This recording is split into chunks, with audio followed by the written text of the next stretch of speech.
Yan mga bossing, another day, another installation tayo ng Toyota Innova 2018 model. Lalagyan natin siya ng 10-inch Android unit mga bossing ng SUMK. Then with 360 camera lalagyan natin. Yan. Then frame na gagamitin natin mga bossing, 10 inches. Then lalagyan natin siya ng plug and play para no avoid warranty mga boss. Okay, klase na to mga bossing.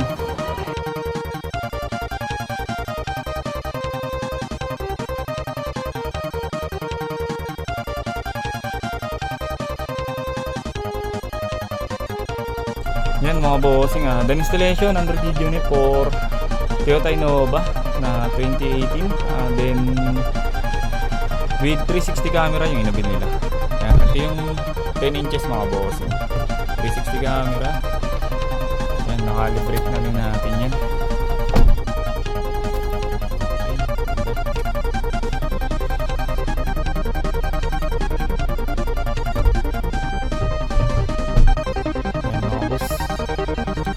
Thank you.